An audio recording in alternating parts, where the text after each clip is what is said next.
नमस्कार, प्रियाज कुकिंग मध्ये आपले खूप खूप मनापासून स्वागत आहे। क्रिसमसच्या सर्वांना खूप खूप शुभेच्छा। आजची रेसिपी आहे क्रिसमस स्पेशल गोवाची पारंपरिक रेसिपी कलकल। तुम्ही माझ्या चॅनलवर नवीन असाल तर प्लीज माझं चॅनल सबस्क्राइब करा आणि बेल आयकॉन क्लिक करा, त्यामुळे तुम्हाला येणारे नोटिफिकेशन मिळतील। चला तर रेसिपीला सुरुवात करूया।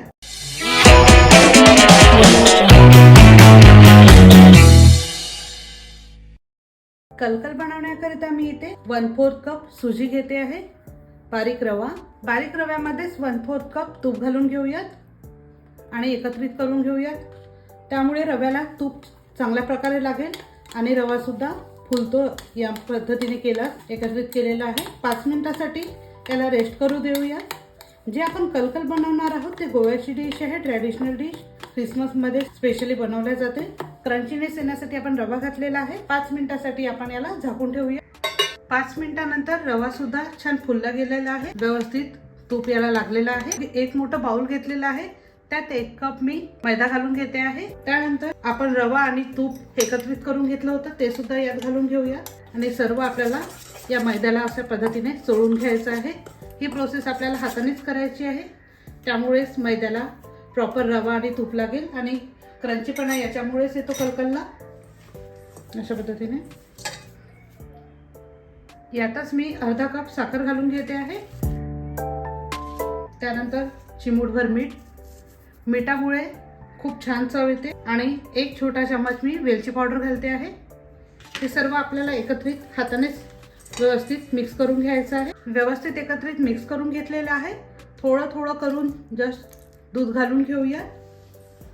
शेवट मी सांगणारच आहे की आपल्याला किती दूध लागलेलं आहे। अगदी व्यवस्थित बाइंडिंग होईल इतपत आपल्याला दूध घालायचं आहे। व्यवस्थित बाइंडिंग होते आहे। परत थोडं आपल्याला दूध लागणार आहे, कारण रवा दूध शोषून घेतो। बरोबर आपल्याला 3.5 टेबलस्पून म्हणजे 3.5 मोठे चमचे, आपण जो पोहा खायचा चमच असतो त्या चमच्याने 3.5 चमच दूध लागले आहे। अशा प्रकारे मी गोळा तयार करून घेतलेला आहे। याला सुद्धा 10 मिनिटं रेस्ट करायला ठेवूया। व्यवस्थित पीठ मुरले गेलेले आहे। याचे असे छोटे छोटे गोळे तयार करून घेऊया। त्यानंतर मी इथे पोळपाट घेतलेला आहे। पोळपाटावर ठेवून अशा प्रकारे आपल्याला लांब करून घ्यायचं आहे, अशा पद्धतीने।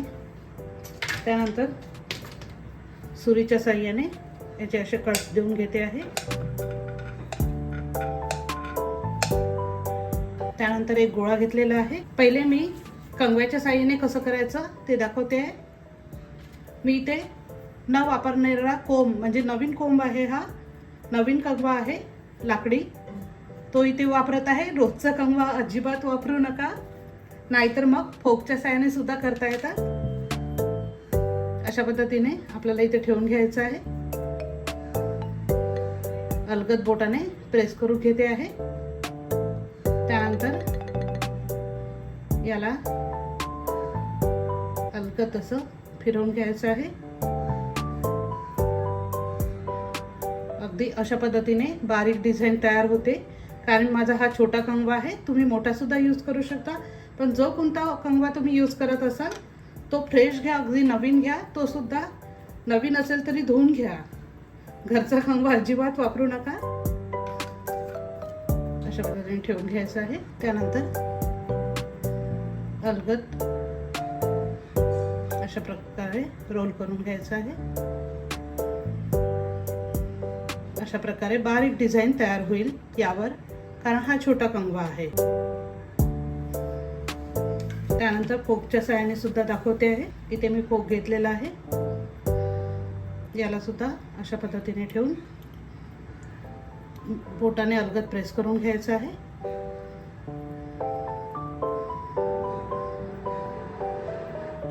अशा प्रकारे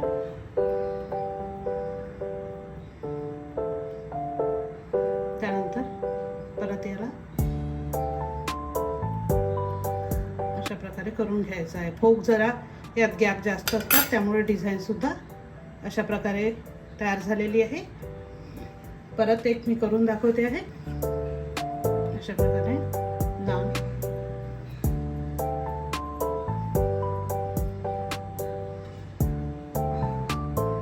त्यानंतर अलगद हाताने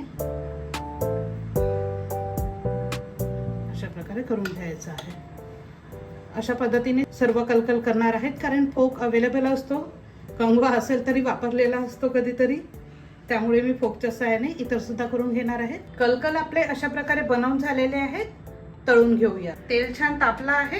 कलकल आपण तळून घेऊया.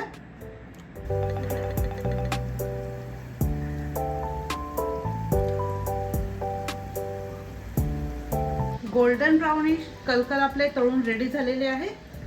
काढून घेऊया. अशाच प्रकारे इतर सुद्धा तळून घेणार आहोत.